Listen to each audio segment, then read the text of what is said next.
K. Armstead, and I'm the co-organizer for this event.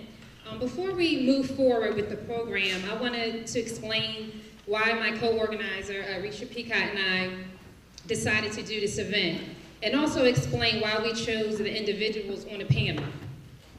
A couple of months ago, Iresha and I were having a conversation about women in the movement and how great it would be to have a program honoring those women and tying that into the life and work of Miss Harriet Tubman.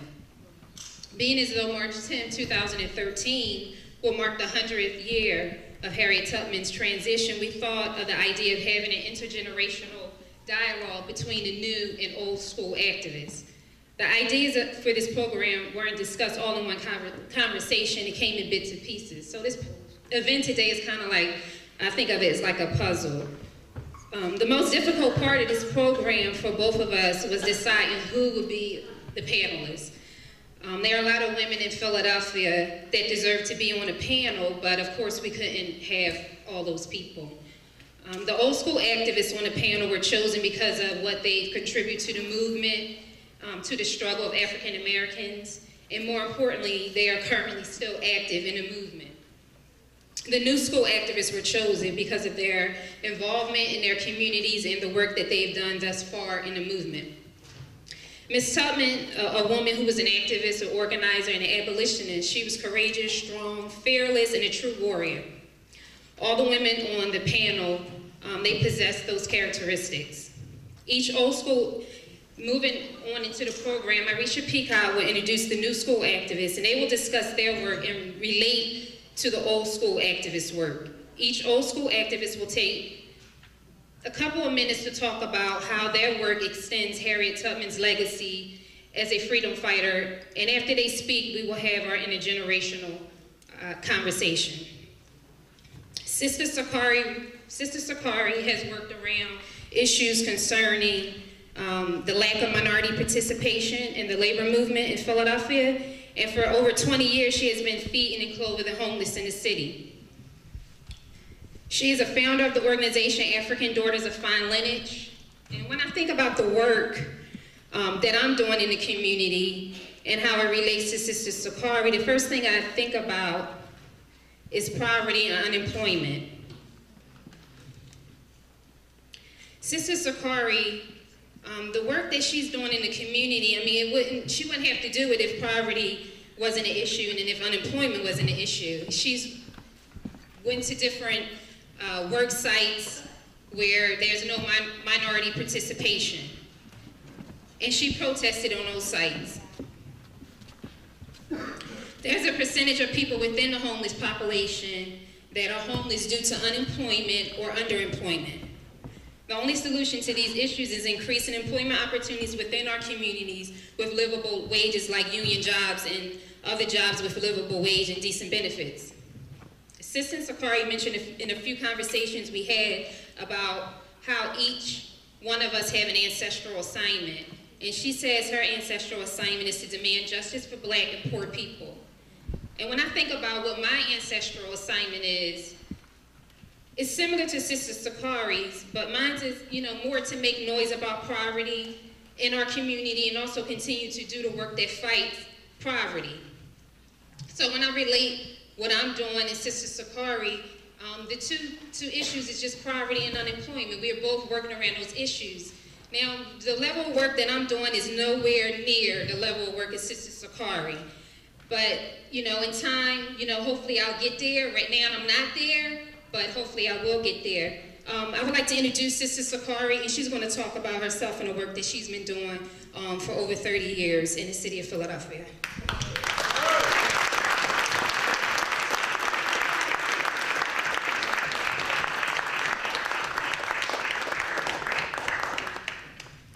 Good evening. I am so excited to be in the presence of all you young folks. It does my heart good to see all of you young, Black, white, and everybody here because they're conscious, because everyone in this room does have an assignment. You came from somebody and somewhere, and you sit and stand on the shoulders of those folks who made it possible for you to be sitting in this room. I refer to myself as a transplanted African because of my ancestors who came and suffered and died and struggled in the Middle Passage, who were stolen and beaten and taken from their mother's breast milk, brought here to these shores of America, and somehow or another, because of their strength and their desire to make it in spite of being treated with all the greatest inhumanity, here I sit. I have an ancestral obligation and responsibility to my ancestors to make sure that I demand justice for the ones who died and suffered in that Middle Passage. I have a Middle Passage. I came from a southern state, Wilmington, North Carolina. A lot of you may know about the Wilmington 10, Dr. Ben Chavez. I was a young student advocate in this little small town. It's much larger now. We were mistreated. I used to have to go to school. They would throw snakes on me. They would spit in my face. I had to arm myself every day to fight just to go to school. They closed down a black school, and they pushed us into what they call integration, which I believe has been the worst thing that could ever happen to black people. But I was thrust, along with other black people, into this all-white world. Because where I came from, the only time I saw white folks, if they were the insurance man or the rent man, they didn't come into our neighborhoods. Or, unless you were doing days work and they let your mama or your grandmother off at the curb. And that was fine with us. We had all of the resources that you would need. We had great financial institutions. We were able to spend our money among ourselves. We went everywhere, we just didn't have to contend with them. Unless, of course, we had a street too, it's called Market Street. Once you crossed Market Street, then you were in their land.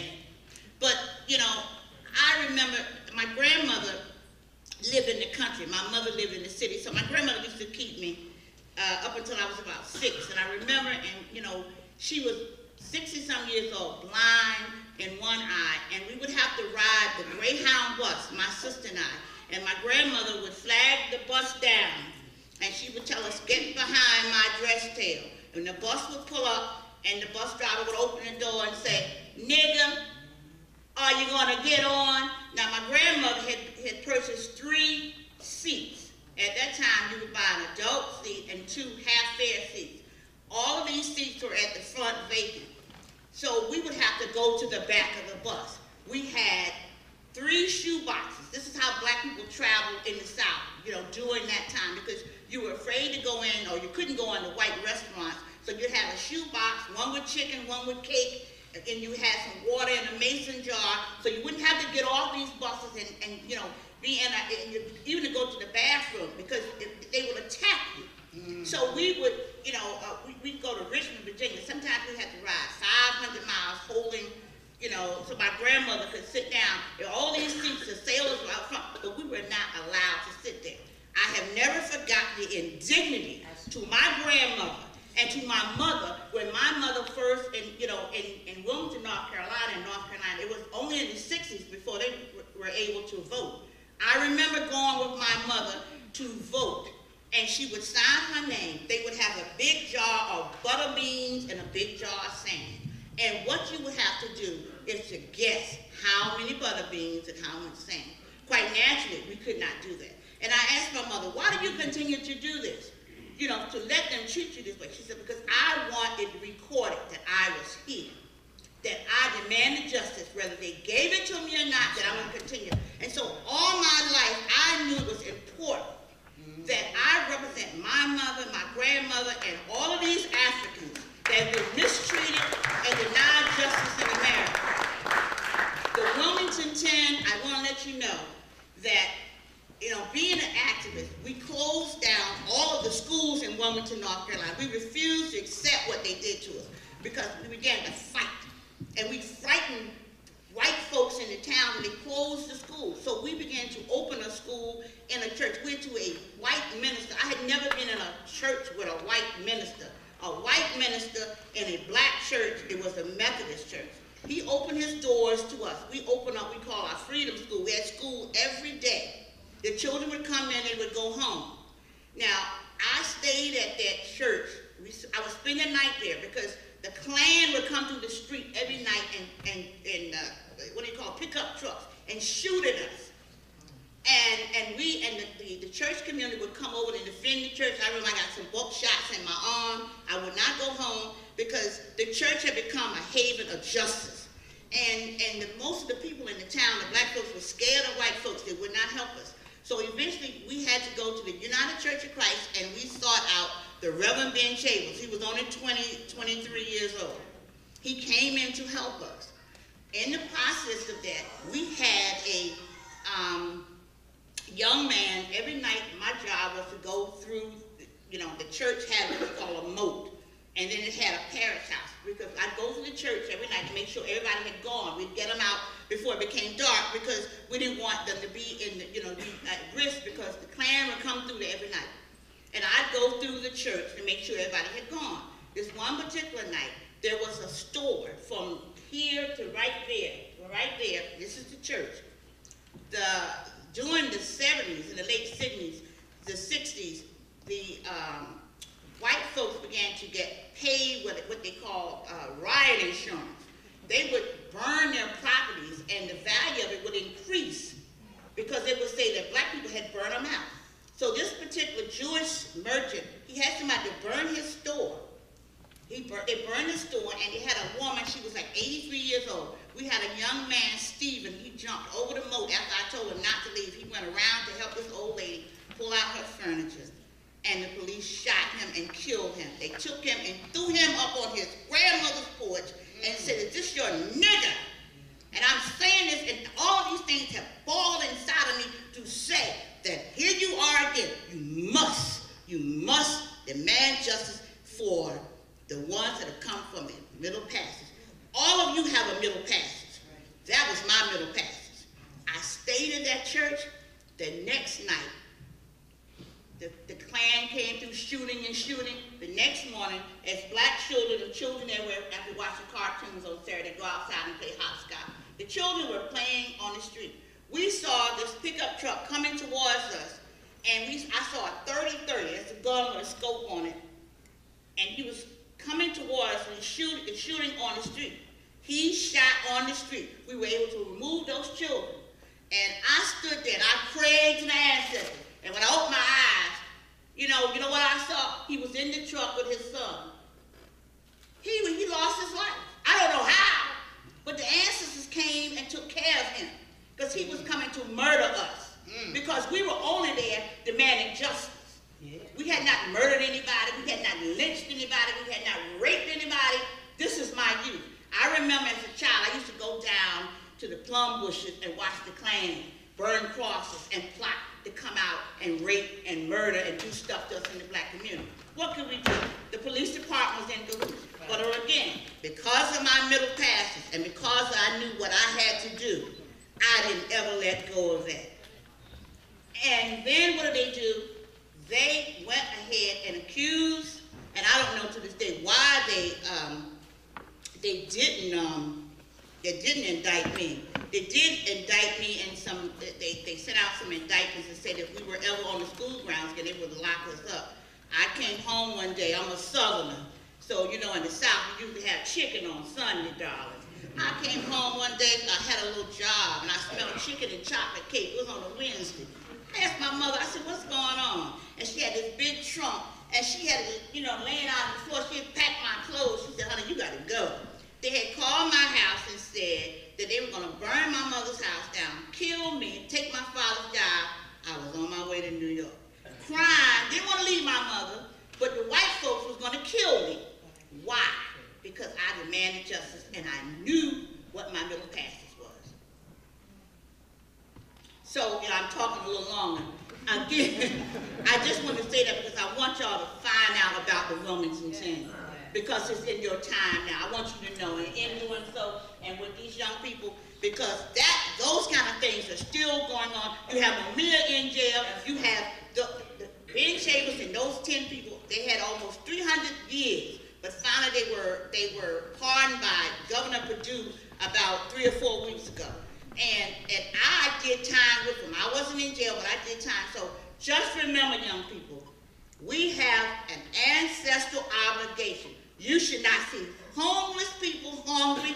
You should not see people working on job sites where there's nobody of color. You're supposed to raise hell. You're supposed to raise your voice. You're not supposed to let people do things like the police kill and murder your citizens. Right. You're supposed to speak up because you have an ancestral obligation.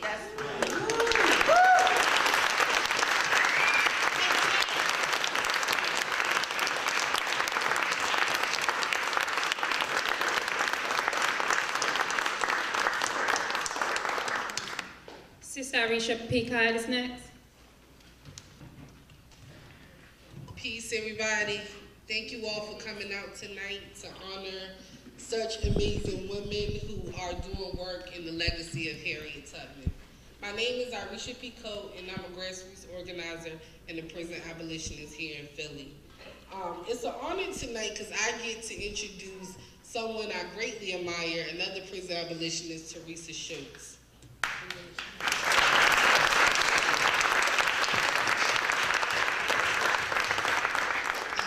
I met Theresa about 3 years ago when I worked for the Human Rights Coalition, which is an organization that was founded and started by her father, political prisoner Russell Maroon Shoates.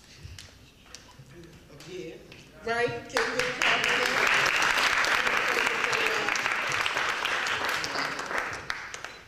And I think immediately, hold on, I think I did mess up the microphone. Immediately, I realized that Theresa and myself had a lot of things in common. I think it's safe to say that we both became conscious of the prison system because we both had fathers incarcerated. Theresa, of course, her father incarcerated for political reasons. My father not, but his mere presence in prison politicized me and really opened my eyes up of how corrupt this criminal justice system and prison system really is. While at Human Rights Coalition, I got to watch Theresa, and we worked in very interesting conditions. Human Rights Coalition is on the 3rd floor of the lava. So when it was hot, we didn't have an AC. I'm not even sure we had a fan. And when it was cold, there was no heater. So, and to just give a little background, Human Rights Coalition work is really heavy.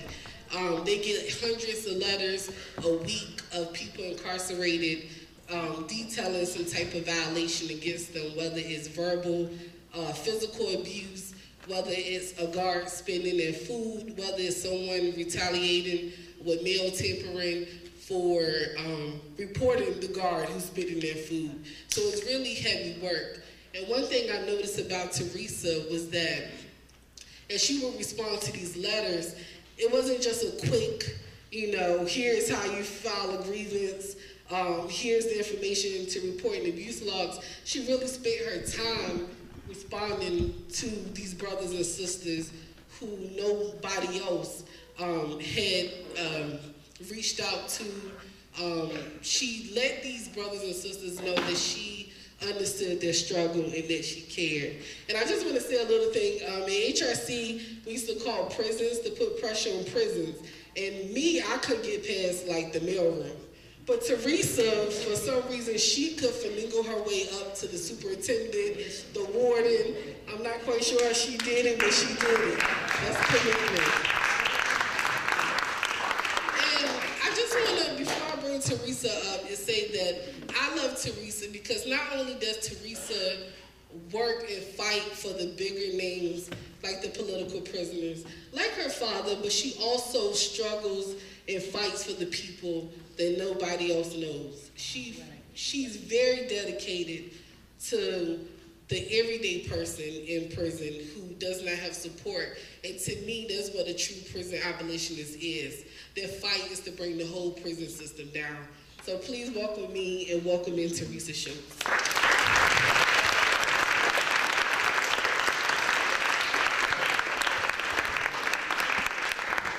That's awesome, thank you. And I'm so honored this evening to be here. It's nowhere else I would rather be right now. And this sister just took me back. We are people, black people have really suffered. And some of us are really sick mentally because after slavery, we were just forced out there and just, so just to fend for your, now see,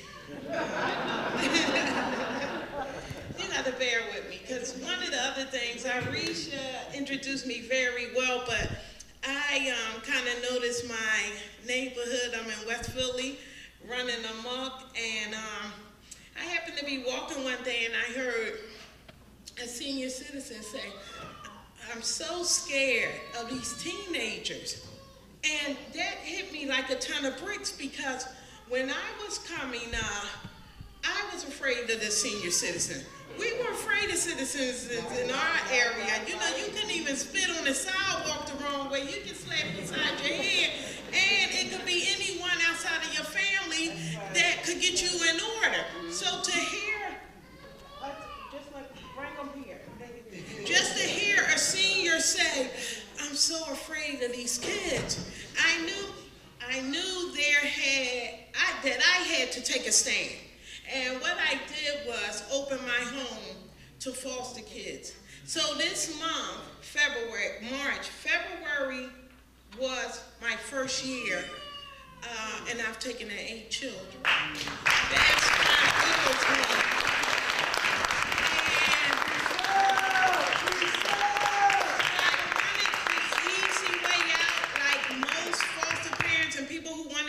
Want to adopt, they want little infants like I lucked up to have now, though I haven't had sleep in 5 weeks. But what happened to me was I kept getting calls for teenagers. And I kept saying, no. And my dad said, "Didn't you tell me that you heard a senior citizen say that she was so afraid? Why won't you deal with them then?" And I said, "I really don't have the time. I don't want to be bothered. I got too much on my plate." But that next call was for another teenager, and a 17-year-old, a girl 7 months old, 7 months pregnant and addicted to wet, this embalming fluid and stuff. A lot of our teenagers, my next one had a death that might have been contributed to this wet, this stuff they dipping marijuana into. And then I got a 13-year-old, and so it goes on and on. So I like to get back to, with some of the sickness that we do have, although we don't like to acknowledge that there is a mental illness in our community, just with all the stress that is put on us, and somehow we manage to move forward and continue. And it's nothing like a black woman in a community. We are the backbone of the community. And with that, there's extra additional stress. But we manage to move forward. I make sure that I not only connect myself with teenagers and babies. There are 2 women in my life that are in their 70s and their 80s, and I make sure my schedule is wicked right now, but I see them at least once a week, because I get that ground base, I get whatever I'm doing that's not right. They connect me closer to my ancestors, and I get a feel of where we've come from, because I don't want to forget that. Whereas our youth, most of the ones that come into my home, they don't have a clue about what their ancestors have gone through and why they are here now. They don't even have a clue about the game. Well, not even the game. The war that's being played upon our youth today. When you look at 23 schools being closed or more, where they're only going to say, what, $25 million? $25 million is nothing when it comes to the education and the future of our youth. So with that being said, I've been it's in my genes to help others. I come from a family who help others. I come from a father who's a revolutionary, a father that helped his people, a father who stood on the front lines to protect his community, a father who at 10 years of age wouldn't patronize a corner store. There was 2 corner stores. One was owned by a black man, one was owned by a Jewish guy. Of course, the Jewish guy got the better deals, and from the middleman who would come and stock his store, and the black man was charged more money. And my dad at 10 years old started a protest. He didn't want you to go to this store to buy ice cream cone. You had to go to the brother store, and the kids were protesting like, no, he's cheaper than the black man. And my father was standing guard in front of that black owner store and said, you got to deal with me, because you're going to deal with the black guy in the community and not this one, and I'm going to teach you why and what the difference is and why his products are more expensive. And this brings me back to, and the sister was just saying, when I was coming up, and in my community, I didn't see many whites either, and I've been in West Philly over 40 years. Everything in my community was owned by blacks. I mean, you had black women that do your hair, you had black educators, you had black owners of the stores in our neighborhood, everything. I hadn't seen an Asian or a Latino person owning anything in my community. So I come from a strong background of seeing this stuff throughout my growth. When I went to school in the 70s, I was in the 6th grade in 76. I had all black teachers and I had a black principal. And when that principal ran amok, the parents was on his ass. And he did what the parents said to do. If there was a wrong to be right, the principal was going to right it after the parents got on him, because the principal is like the director of an orchestra. And when there's something out of order in that orchestra, the director can bring it back together. But he won't bring it back together unless he's forced to. And we had a community then that forced. And if they did do it right, I can remember when the schools went on strike, the community came together and they had their own schools. We started educating, they were educating us, and there was no need to heavily depend on the public school system. Here's a system that enslaved black folks, and I can't hardly credit them for trying to educate blacks. It's beneath what our kids are really supposed to be getting. So in this day and age, when something happens to you, I don't care if it's in a public school, it's with the jobs, it's with people being poor, you must take a stand. You have to take a stand and let these people know you will not tolerate anything, because the more we tolerate, the more they give us. Now, when you look at what happened at Occupy, we had a lot of younger, I've seen so many young white students who would leave school. And I would talk to someone, they said, oh, I gotta get back and take an exam. And then they would be back hours later. I spent a lot of time at Occupy. And it hit me that here's a time now that blacks, whites, are being knocked around financially, as far as the education went. I mean, not to say, we have had a struggle, black folks, no struggle like what we have been through. Unfortunately, here's a generation of white young kids that have always had what they needed. They had homes. They were always told they would go to college and get a proper education. And here's a time now where it's hitting hard, where the people at the top are so greedy right now, so vicious right now, that even young white folks and young and white America don't have what they had always expected. No longer is there a middle class. No longer is there respect for the common man. I don't care if you're black or you're white. Right now, we live in a system that don't give a damn about women, children, no one. They don't care what color you are. They don't care if you get medical. They don't care if you have a job.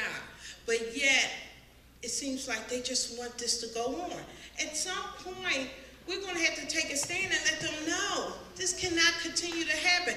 Now, whether this be you, don't go to work for a week. And don't be scared to do, when people present these kind of things to you, don't be scared to take a stand. They're waiting for you to take that stand. Because then that's going to boggle their mind because they're so used to getting away with what they get away. If you were to take a stand, it's going to confuse them and you will win. So with that, you can win. And we will win. And we will free people like my father and all political prisoners. I have an obligation to help women who are in their 70s visit the prison. There's one time, 2 years straight in a row, I took family members in 16 passenger vans. I would drive 7 hours to SCI Green, 7 hours back. But I got people there that hadn't seen their loved ones in 16 years or more. I got ladies in their 80s that haven't seen their kids. And that's the kind of stand you have to take. Take a stand. Don't be scared of the youth in your community. Take a stand when it comes to cutbacks, when it comes to medical. Take a stand, whatever way you can. Don't be like me and maybe take 8 kids in 1 year. Take a stand. There are all kind of ways you can take a stand, and these women will show you the kind of stand that we can take.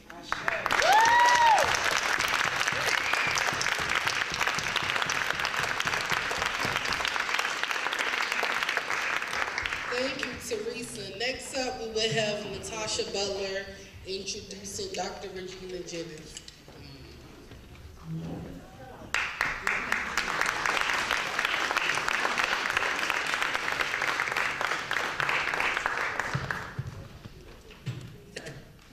Peace, everybody. Can you hear me good? Yeah. I was really, I'm honored to be here tonight, and I want to thank Iresha and Patrice. I think y'all put on a very amazing event. And I'm more honored to see these 5, did I count right here? 5 beautiful sisters over there, and especially our young sisters. I'm real honored to see them because every time I've seen them in the community, it always empowers me to keep going. This sister right here, Sister Sacaree, she talked about obligation, and that really struck me. I didn't write anything tonight. I didn't really come here. I didn't know what I was going to say, but she talked about an obligation. That's right. And that just, did my mic go up? That just rings with me, this obligation that I think all of us have. You know, not just us 10 people sitting on this stage, but all of us have an obligation. And I think about Harriet Tubman. You know, she was free, well, you know, she was free from, you know, being chained up and being enslaved, but she went back because she felt like she had an obligation to go free, you know, other slaves. And I think about that. That was her obligation. And I think as organizers today, all of us in here, we're organizers. Just being here tonight show that we want to be organized. We want to organize, you know, for a better community. We want to overturn this crooked, rotten system. We want to do things different. And that's our obligation. You know, I see mothers who come here, they brought their children. You know, I see babies crying, and, you know, it shows me that they have a real obligation. They want to really be here and to really, you know, organize people and to come out here and tell their story. So I just feel good. I feel inspired. And, you know, I just want to introduce Dr. Regina Jennings. She's a former member of the Black Panther Party.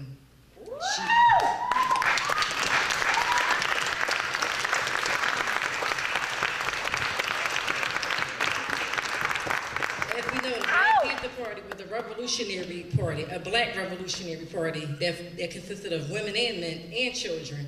And they fought for the economic rights of black people here in Philadelphia and, you know, pretty much around the United States, and they had recognition all around the world. And her academic work, it includes 30 essays and 2 written books, Race, Rage, and Roses, Midnight Morning Muses. And her scholarly work includes Malcolm X and the Poetics of Haki, Muhammad-Bey, I'm sorry, and poetry of the Black Panther Party, memory, morphogenetic fields, hip-hop. Dr. Jennings is an activist, a revolutionary freedom fighter, mother, widow, and a professor. She has made a tremendous contribution to the struggle of liberation of African Americans. And here she goes right here.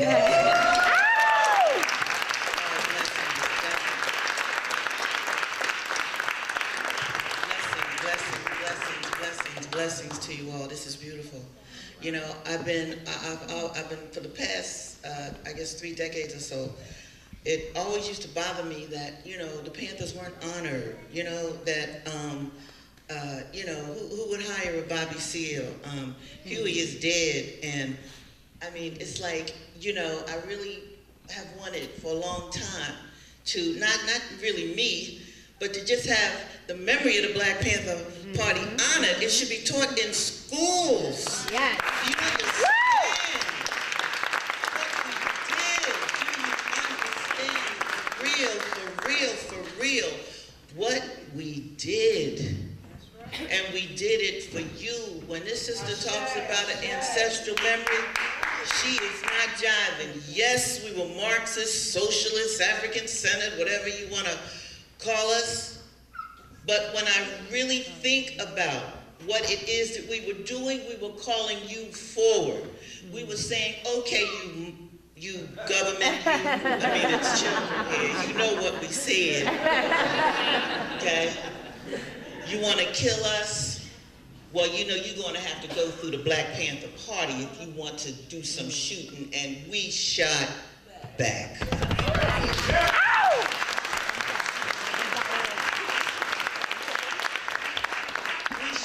I mean, and understand, it's not like we had a death wish, which some scholars have said. I didn't want to die. I'm so glad I'm here. But all of us loved our people so much. That's why Huey said, we're willing to die for the people. You understand? That's what Harriet Tubman said. Clearly, that's what Harriet Tubman said. And one of the things that I always will love about that sister is that, not that making policy is wrong, don't get me wrong. Not that running for office is wrong. But Harriet took her body and went, as the sister said, Harriet had escaped to nominal freedom. She could have stayed and worked with the free Black community and did whatever she needed to do. But her drive, her spirit, her Jesus, because she was Christian, and she would say, Jesus, what do you want me to do? When the posses were on her tail, when there was little babies just like this one getting ready to cry, first of all, Harriet knew the land. She knew what herbs to feed to that child so the child would sleep so everybody could run. And when she had to leave, that particular trail that she knew, she would say, Jesus, which way do I go? And quite frankly, Jesus must have told her which way to go, because sister never got caught. Do you understand that? That she never got caught? Ever? How did this one Black woman do this? My sister was talking about take a stand. You've got to take a stand. I want to tell you a story. I didn't know what I was going to talk about when I got up here. Anyway, I do want to show you this. This is an actual photo in Africa of an enslaved man. Probably he tried to run. I have several of these for you. I have a lot of gifts for you, so come up afterwards, because I just made copies and you can take this with you. Because one of the things that I want to come out of this gathering, I don't want to just meet you all in this public setting with cameras and lights and all like that. If we really want to fight, you fight above ground and below ground. You don't be announcing everything you're going to do. So I am hoping, sincerely, that there will be a cadre of you who are serious and not agent provocateurs. I know you here. If Pam Africa's here, I know you here. Ain't about me. If Ramona's here, I know they're here. Okay? But we need to meet. This is cool, but it's even better in the dark. Now, I wanted to share this with you because I am in education. I've never told this story. I'm gonna tell this story. When I started my career, I supposedly won this fellowship to go to Franklin and Marshall College in Pennsylvania, where I didn't know I won. They were going to pay my salary, and I was still finishing off graduate school. I was in a lot of debt. So it was nice to win. They told me I had 1 out of 400 applicants, you know, all this. Well, I got to Franklin and Marshall, home of some of the most racist people I've ever met in life. And it's called Franklin and Marshall because it's named after Ben Franklin. It was started in 1797. And I was the only and the first black teacher they had ever hired. A school that started in the 18th century. And I'm the first black teacher that they hired. Well, it was mostly white students there, of course. I'd walk into class and I'd be the only black person in the class. I revolutionized those white students. They started. They didn't want me to go home. They just wanted to read more and more and more African-American literature. So I said, so I'm like teaching all day and then teaching all night. I said, no, that can't work. I said, we need to start black studies here. No, get right on, hey, whoa. Me and my mostly white students and some black students started African American studies at Franklin and Marshall College. Now, as I wrap up, I want to say this to you. It drove me out of my mind. The racism was so thick. The battles were so many. I lost my mind, and I'm not talking metaphorically. We got calls from the Ku Klux Klan. My so-called colleagues hated my guts. They did all kinds of treacherous things to me, the only black teacher in the whole school. Since I was the only black teacher in the whole school, I'd walk across campus, people, hey, Professor Jeff, hey. Of course they knew me. I was the only black teacher in the whole school. And I say this because we have a crisis even today. This country elected Barack Obama, but they want to tear apart African American studies. Understand that. Right here, if you're from Drexel, how's your African American studies department, or is it still a program? How is it doing? If you're from Penn, oh, you are just starting to hire people independently for African American studies. You dig? And if you're from Temple, Lord have mercy, Percy. Look here. One of the facts, tenets of Huey P. Newton and Bobby G. Seale's 10-point platform and program was Black Studies. African American studies belongs to you and yours, whether you go to a university or not.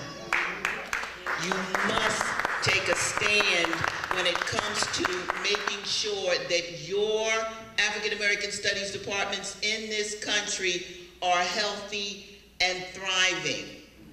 That is key, okay? And I wanted to share with you, I have, this was the Black Panther Party's book list. When I was a teenager, hated reading, hated school. But when I joined the party, I started loving learning. And this was our book list. This will be up.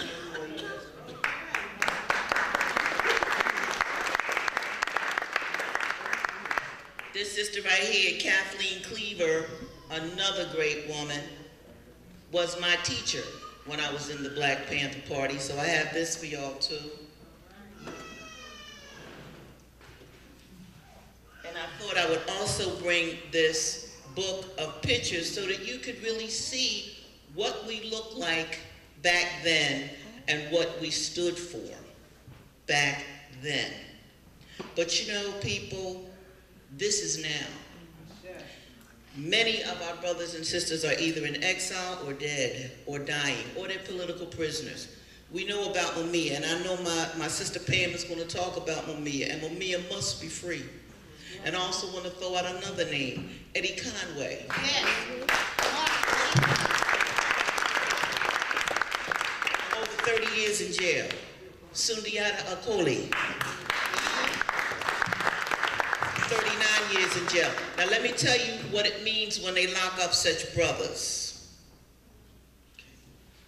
It means that you don't get to see strong black men. That's the purpose. That's the purpose. See, the strong black men will make strong black women and other strong black men and other strong white men and other strong, when you see certain types of men and women, it is infectious. This is why they would keep these good brothers, including her father, in jail. Now it's up to us to get them out.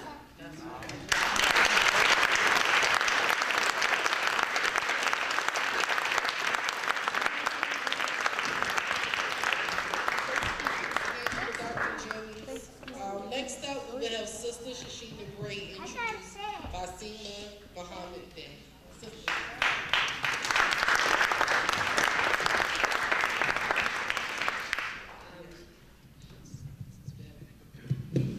Thank you all. Peace, good evening. Thank you all for inviting me to participate in such a wonderful panel. I'm truly humbled, and I wish I knew another word other than humble, because I feel like we use that over and over again. But to really be sitting here and to take in everything that you've said, even some of you who I've worked with, it's an amazing feeling. Like, I get goosebumps, and even though my baby's crying, and I want to run off the stage, and her daddy's got it, so we're going to proceed with the program. But I'm a member of the Sankofa Community Empowerment, and I'm also a member of the Askia Coalition Against Police Brutality. Yeah. And I've been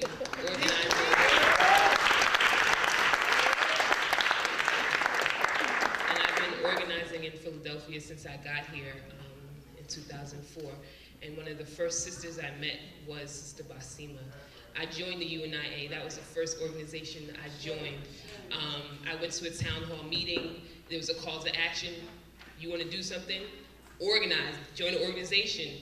They announced the Sunday mass meetings. I went to the first, I think that was like a Thursday. That next Sunday I went to a mass meeting and I joined the UNIA. And it was beautiful seeing people do the work. I'm coming from Boston, Massachusetts, enough said, right? So it was amazing to be in Philadelphia and to see people doing the work and to see sisters doing the work. And most of the women in the UNIA were older, but Sister Basiymah, she looked out. It was the first person that I was able to connect with, who welcomed me, who put me to work, which I loved. I was like, okay, I'll take an assignment. And I saw my reflection in her in that she got the work done, all right? Anyone who knows Sister Basiymah knows she gets the work done. She doesn't need a whole lot of directives. If she sees a need, she will fill that space and she gets the work done. I was reading her bio and I'm like, oh, this is so humble. I was like, people don't even know all the work she's done. She didn't even mention the fact that she started a school. All right? So she's been educating youth before I was even born. She had her own institution. Things that we talk about doing, she's actually done before, right? She's managed to build a family, have a husband, children, and grandchildren who she loves dearly and takes care of on a regular basis, which are feats within themselves, let alone organizing on a regular basis. And like I said, getting things done. This woman is doing all of those things. If you've ever attended any of the Marcus Garvey birthday celebrations, Sister Basiymah is the woman behind that work.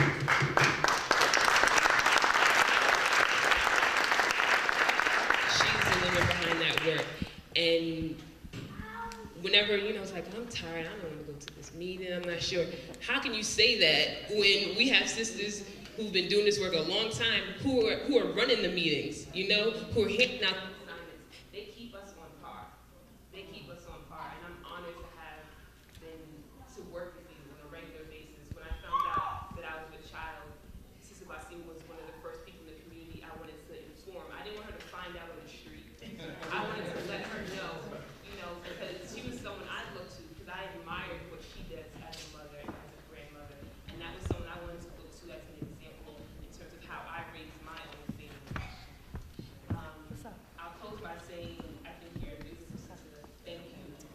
Thanks, and I don't have a singing voice, so I'm not going to sing this. But if you know Sister Basiymah, you know her favorite song. One of her favorite songs is Redemption Song by Harriets.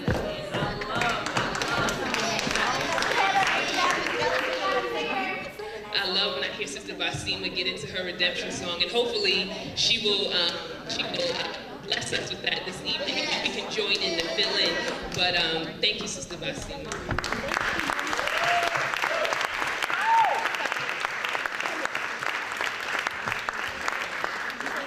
I truly thank you, Sister Shesheena. You must have talked to Sister Pam already, didn't you? Pam already said, "You're gonna do that song." I said, "I ain't coming to sing tonight, girl."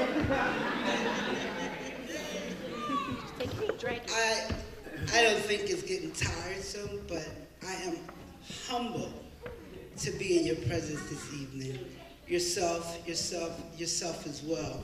And truly, to the upbringing of the women that follow the work that we do and carry on the work of the great women before us. So we are all humble, and the word is not redundant. But I truly want to say that I am an Asiatic black woman. I am the cream of the crop, maker of the planet Earth, and mother of the universe. I must give acknowledgement to my mother, the late Sarah Alice Kit Barnes. I couldn't talk about my mother. It's been over 20 years since my mother had made the transition. And I have never found a greater love for a more caring person than my mother. I discussed this with my brother one day, and he said, "You're hiding from yourself. Take her back out, put her on the wall, and look at you." So I am a reflection of you all as well. I stand before you today to share some of the great work. I'm not one to stand still either, so don't mind me.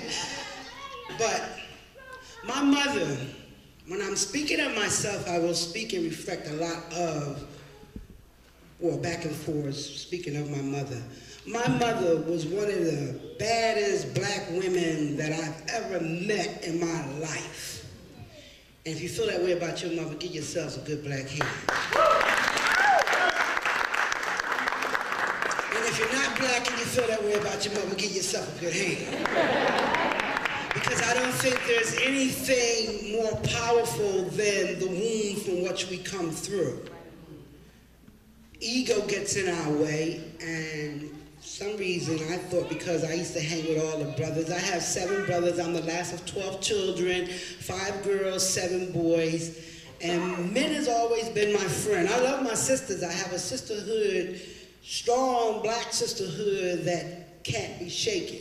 But men have always been my secure factors, my confidence. For some reason, that's just who I am. But my brothers have been a vessel in my life to keep me on track. They have brought me back to centerfold. Sometimes ego get in the way. That's where I wanted to start at. Because each of us and our own selves are who we are. But we come from someone, and we're connected to somebody. But Basiymah thought that, I was doing my own thing. I'm a revolutionary, black power, let's do this. But at some point, you have to then reflect back where you come from. You start going back and checking who my people be. You start looking back and saying, what's my history about? wow, what a history. Sacaree, she tells her story and it just takes me there all the time. But my mother never talked about her past. That's the pain that Sister Sacaree is humble enough to go within herself and bring out and still feel whole. There was a disconnection in the family very early on that my mother would never talk about. My grandmother died when my mother was 5 years old. My grandfather left and left her at the gravesite with the family. She never seen him again until she was 16, 17 years old. But all the time in between that, it left me wondering, how could you just leave your child? What happened? Only to go and research more about who they were. History told the story, the in-depth story of slavery, how barbaric it was, how brutal it was, what great secrets that lie upon it. I knew as an early child, at an early age, as an early child, that Eartha Kitt was a blood relative of ours. I knew that she was Catwoman. We all would get at the television and watch her come out, cousin, she's coming on. It was the show in the house, everyone knew it. But as I got older to be a mother, I wanted to meet my cousin. I wanted to know why you were so separate from everyone else. Who are you? What's going on with you? And I met her, and she still separated herself. But it didn't stop the love that I felt for her.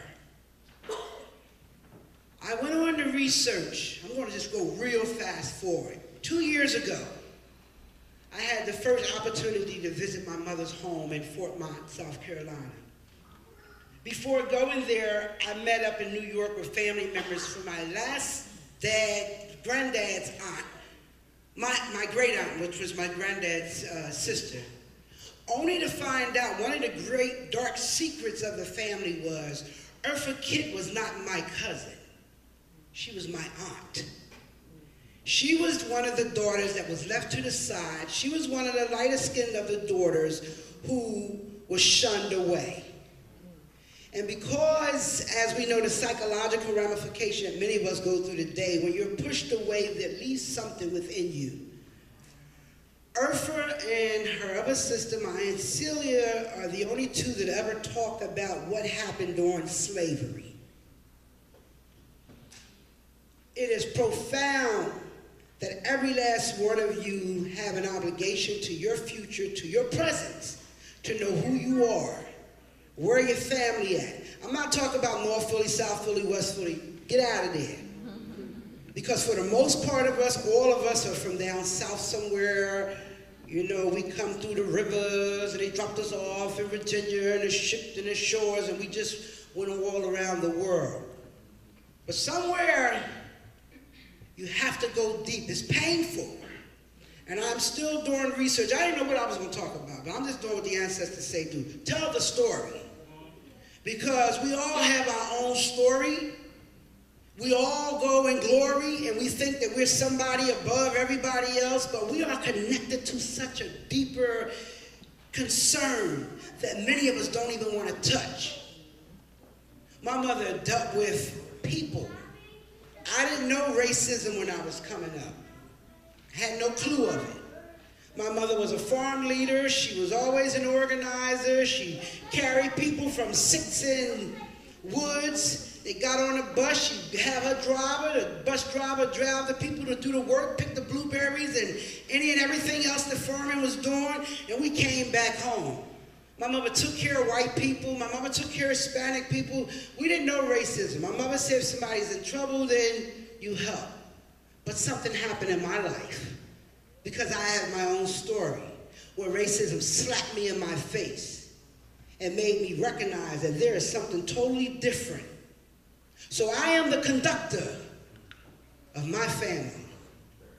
Harriet was one of the greatest conductors, women conductors that we talk about. Although there were many before her, like the great Queen Ty, the great Nzinga, and so many names that we can call that was before Harriet. So as we go from the shores of Africa to the shores of Virginia, black women have always been the vessel, have always been the vessel of the universe. We were the breastfeeders. We were the men wanters. I say like my brother, Dr. Ishaka Musa Barris Shingle used to say. He said, you want to know where heaven is at? The children are occupied over there. But he said, if you want to know where heaven at, then you must understand that heaven is between the thighs of the black woman. It's nothing sexual and out of place with it. We're talking about the laws of nature. When you're talking about, young sister, I was talking to her earlier about doula classes. She said, well, what's a doula? And I'm sitting here and I'm saying, my gosh, you know, but then I had to say, you have to share. Because how is it that our children don't know who the doulas are? How is it that young black women don't know where the real midwives are at? How is it where we fed everybody's babies, where we brought everybody's child into the world? When there was life being brought, it was the black woman sitting at the hymns, waiting for life to come into this world. So young sisters, I ask you today to please join us as the Black Cross nurses, where I sit as the 4th Assistant President General for the UNIA, as well as the International Administrator for the Black Cross nurses. There should not be one young black woman or man, because they got them in the hospitals too if you're interested. I know many of brothers who brought their children into the world, properly so. Nothing wrong with it. They make us look demonized. And brother, you get out the room and it's his baby. He been in the womb already. He knows what's going on. And he had the first peep and what? My husband went off when I had the first child. I said, I don't want him in the room. You know, I mean, just the doctor. I wasn't used to having a man. My sisters always accompany us. My husband laid me out. He said, hey, wait a minute. This man don't even know you. You just met this man for the first time. So I had to rethink myself and rethink this brother's position in my life. I brought his baby in the world, and some other man has a right before him. Backwards thinking. So let's erase all of that. Let us begin to take charge of who we are. Let's begin to continuously raise up the conductors. We talked about the great work that these young sisters has brought before us. We talked about the great work of the sisters, the relatively older sisters. I don't want to say older women, but we playing that toss. But just on a joking side, it is sincerely important that the messages that you're hearing this evening is just not about black women who have revolutionary minds. The only thing I'm short of tonight, and I think it was strategically done because the Creator is my vessel, I was in my mind prepared to come with my shotgun tonight. I wanted you all to understand that you have a right to bear arms. But something said to me, don't get it, talk about it. Because I know some agents in the house, and they'll go back and say, you know, you and I was on the stage slinging guns. We don't want that. We're raising up a nation. For the first time in over 70 years, the Black Cross nurses was in dormant. For the first time, I have been given an assignment to raise it back up. It has been a task, because those women whose shoulders that I stand on, whoa, whoa. So we ask you all this evening, don't just leave here tonight with the information and that we sound good, we speak good, we look good, we good mothers, grandmothers, great-grandmothers, whatever. But this must go on. And so, again, the table's over here. Your signature is definitely needed. We're asking you all to join us and making sure that you carry the word out there that ain't no woman better than the black woman. And no disrespect to nobody. We are the original women of the planet Earth. It ain't what I'm saying scientifically, biblically, spiritually. virtually, look at it, it's there. You can't do nothing with it. Join it, step with it, or move out of our way. I thank you all.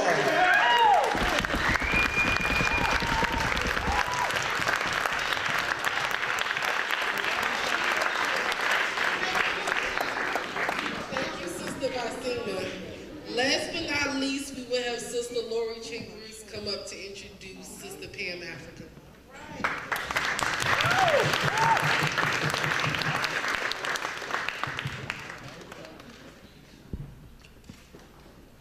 Peace, everybody. First, I want to thank everybody that's on the stage with me for inviting me out for this amazing opportunity to be able to build and learn from these amazing sisters of ours. I also want to shout out the brothers in the audience for being able to attend an event during this Women's History Month where we're giving homage and appreciation to women.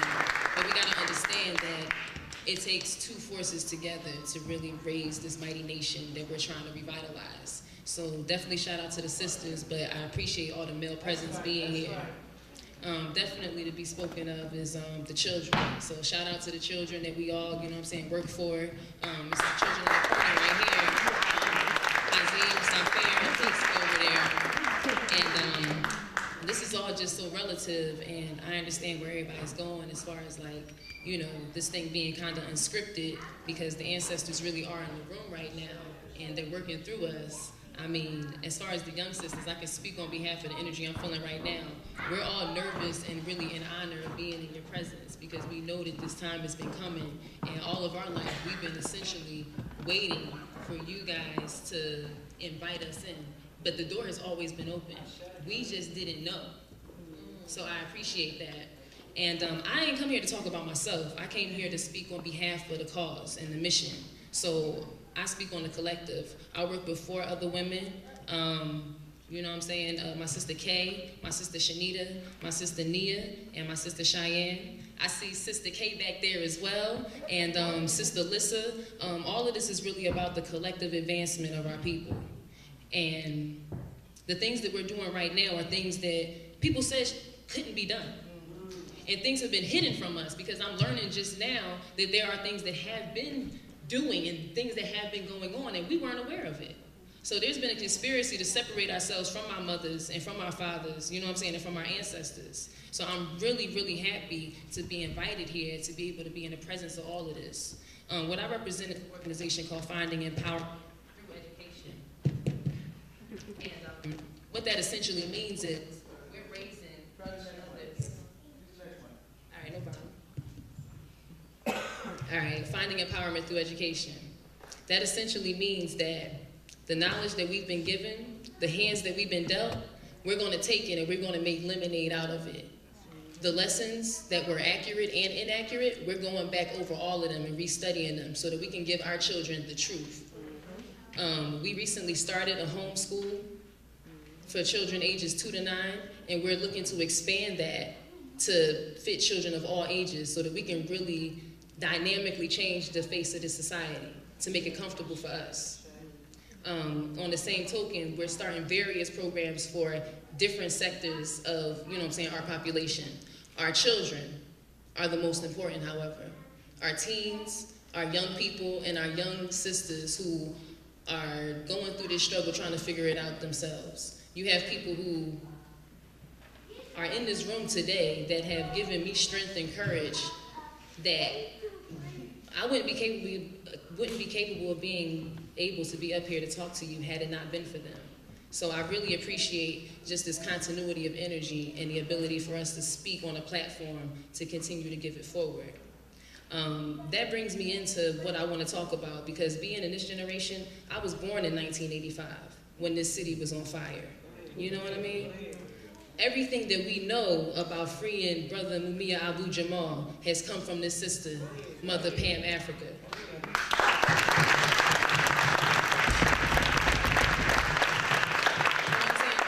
To have the title of the Minister of Confrontation means that you've earned some stripes out here. You know what I mean? This is not about playing, this is not about glamour or glitz or anything like that. And all me and my sisters want to do is to continue in that tradition.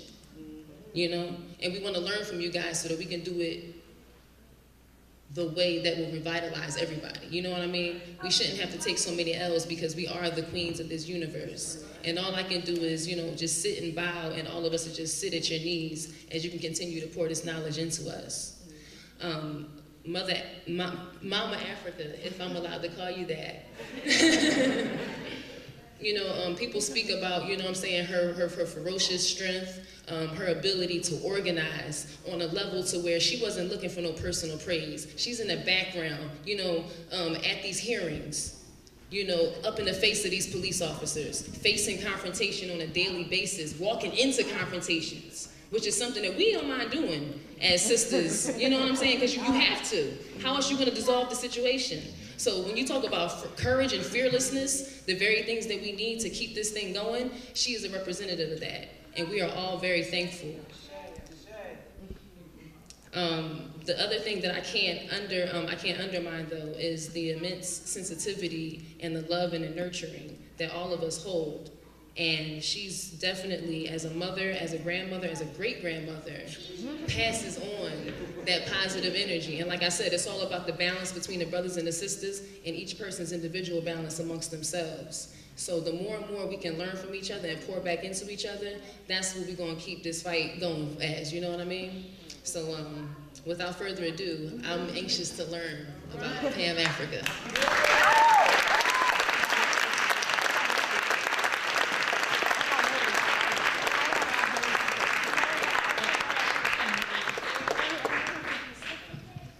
On the move.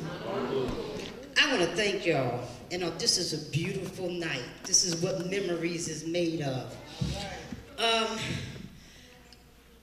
not the only. You know, the MOVE organization. Let me give you a quick background on me. All right, and I go right on into Harriet. You'll see exactly where she fits in here. Prior to 1977, 78, 77, I was blind. My hair was blind, I couldn't see. I was blind. And, you know, and I love this government, the red, white, and blue. Every year around Memorial Day, you can see me from head to toe, red, white, and blue.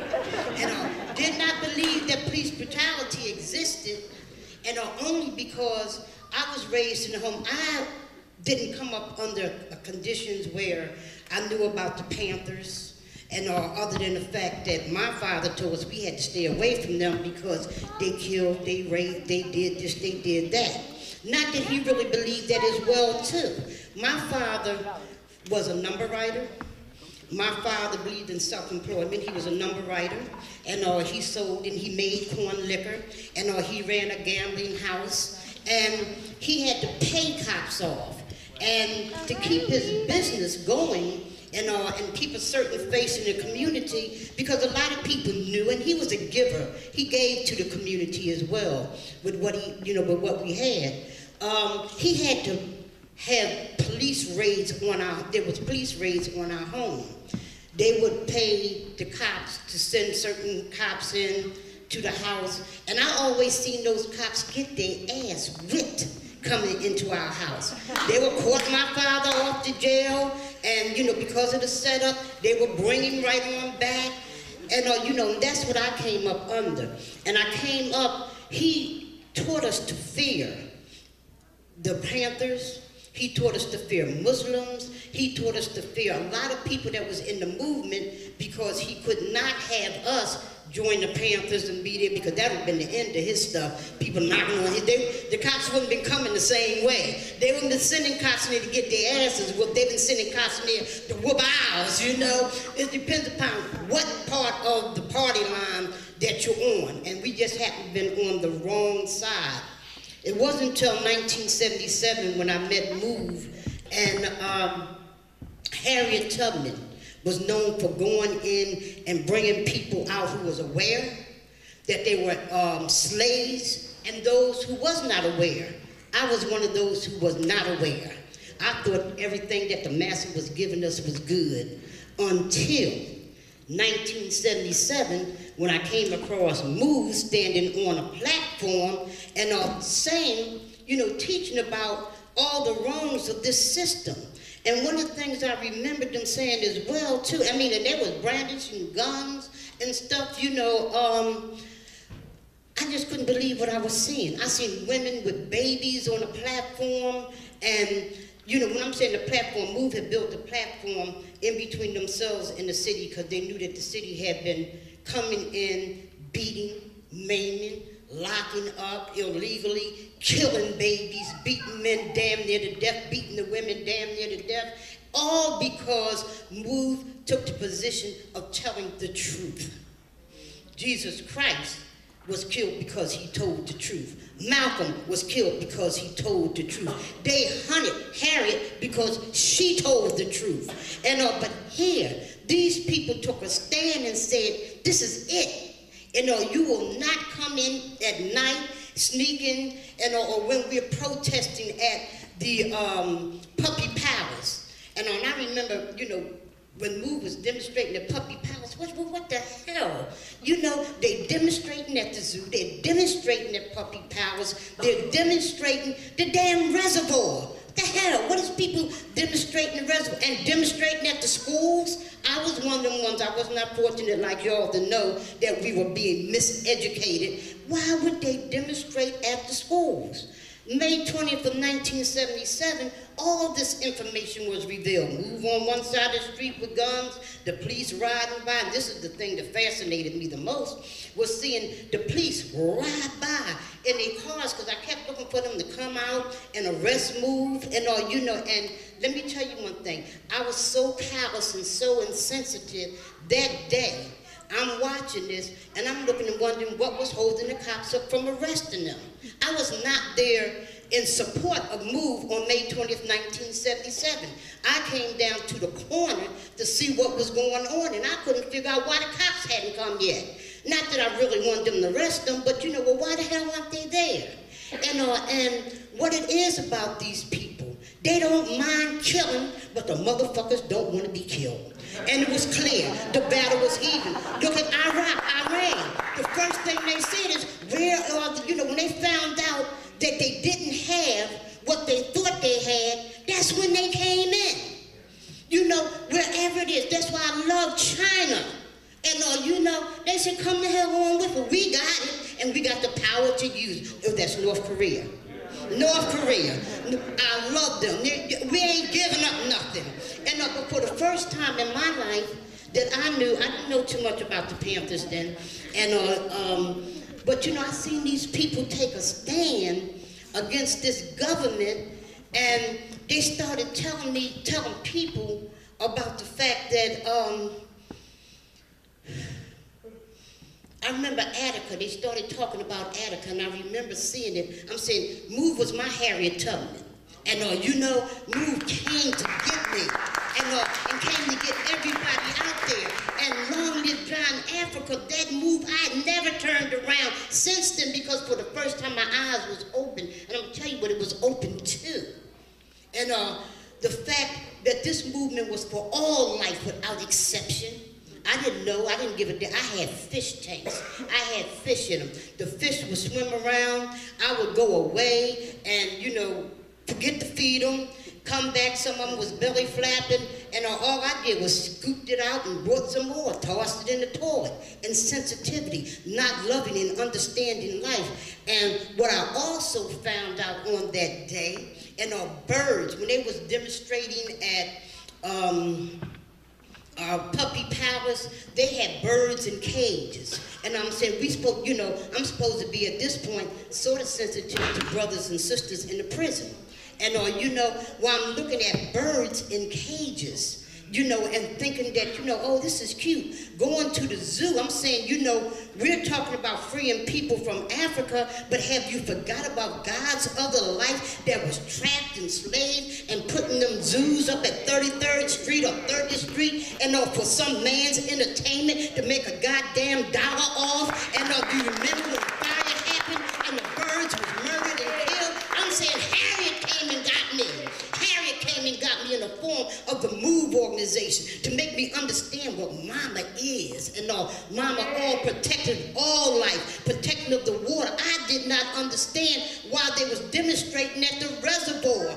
I'm saying a lot of people that's drinking water and Fuji, this and that, and you know, whatever kind of water it is, you don't understand. You need to throw that shit the hell away and stand up and fight for water that is right. Fight to get the water out the plastic. If you're gonna drink water out of a bottle, put it in glass. And but I'm saying the miseducation that we have, I learned something. Harriet came to get me in the form of the Move organization. I learned that the elephant had no business in a room this size. The elephant home was the jungle, and that's where that elephant was supposed to roam at. I learned that, all forms of life, cats, dogs, and the same maker that, when we say, I breathe, I bleed. That's a saying that we have when, attacked by these monsters. But the same thing goes for dogs, cats, birds, every form of life until all life is free. Ain't none of us going to be free. You can't separate guys. I don't care what you call, the energy, mama, Allah, whatever you want to call it. And until all forms of life is free, you ain't did nothing. I also want to talk about the Harriet Tubmans that I met on May 20th, 1977. Janet, Janine, Debbie, Merle, and women who stood up to Ye Sing, and people who stood up not for themselves, but for each and every last one of us. People say, oh, they're up there after Move because Move refused to comb their hair. Move cursed. Let me tell you one thing. The majority of the people in this room, if you go to a movie, if you go over there, if you don't hear the word motherfucker, if you don't hear some form of a curse word, and people understand, that language isn't mine. I didn't make the word up. It's not Pam's word. It is this government word. Because if I said it to somebody that was in Somalia, they wouldn't know what I'm talking about. But for those who knows this is uptight because Pam used words of profanity, understand, these motherfuckers drop bombs. They drop bombs on our road. They drop bombs on our road. These motherfuckers put dogs to sleep like they put people to sleep. Like they put people to sleep and call it lethal injection. Go ahead. We found out what a lethal injection feel like. And Tookie Williams, it was explained. And when they stick that needle into you, you can't move, but you're in pain. Unbelievable pain. And they say that this is some nicer way to execute. They've been doing this thing to dogs and cats for years. And let's take the dog and put it to sleep. And the neutering of life. The neutering of life, of all life. These things, this monster that is running this earth is not anything that is protective of life. These are the people who have dumped poison waste into the ocean where the seals gotta swim, where the whales where you get cod liver oil from, the fish that gives you, sustains your life. These motherfuckers have blocked up, and I'm sorry I can only do it this way. These motherfuckers have blocked the water so the salmon can't swim up, and they turned around when the last poet said, these motherfuckers got a God complex. Show it. What are you eating in these markets? You ain't eating shrimp. You ain't eating fish. You got some madman illusion of what it is that you're supposed to be having. Harriet brought me this way in the form of Move. And Harriet's way was not to resist. Harriet's way was to pull people to the front line, to fight them. And all those ain't coming when she came along. If you was confused about what she was doing, and she preached the information. And on those who come along, and if you came along staggering, if you wasn't going all the way and you was harmful to that which was coming along, Harriet dealt with that too. Harriet dealt with that too. And there's a whole lot of people that's like that. Obama is one. He's an illusion. He's an illusion of freedom. How can you, as a black man, as a president, and are supposed to be for black people, and okay, the raping, the robbing, the stealing, the murdering,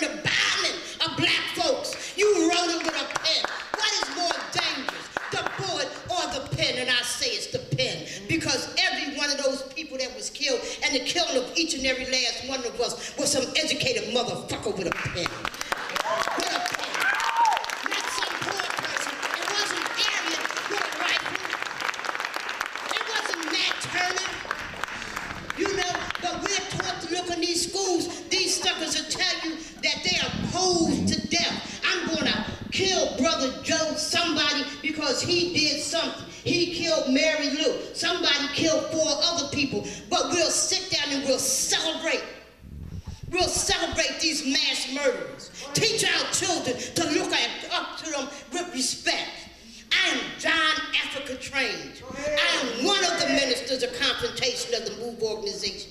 John Africa said a step forward for MOVE is a step backwards for this government. We don't back, we don't suck up, we don't kiss up. We'll meet these motherfuckers toe to toe and have been doing it inside the prison, outside the prison, in your church, in your sanctuary called the FOP Hall.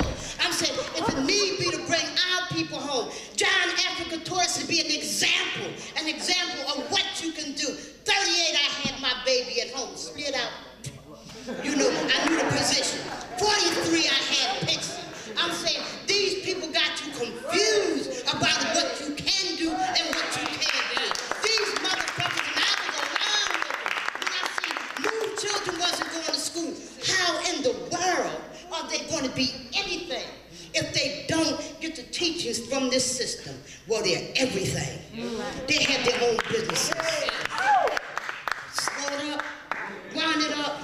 You got a taste. On May 23rd, I believe my sister Ramona is hosting a movie on MOVE at Drexel. March 25th. See Ramona about it. And you know what? You always got to seize the time. If y'all remember in the beginning of this program, when everybody was coming in, we was talking and eating and stuff, I said, damn, this is a great opportunity to seize the time to get the book, to get people to sign up to do the work. And for Mumia, for MOVE, do the work for yourselves. When you sign on that dotted line, you signed that book, you wasn't signing for just Mumia, you were signing for yourselves. And also what I'm saying, the people united will never be defeated. The people united will never be defeated. Never compromise with these motherfuckers because you ain't got nothing to compromise for. Fight to the end. Resist. On the move.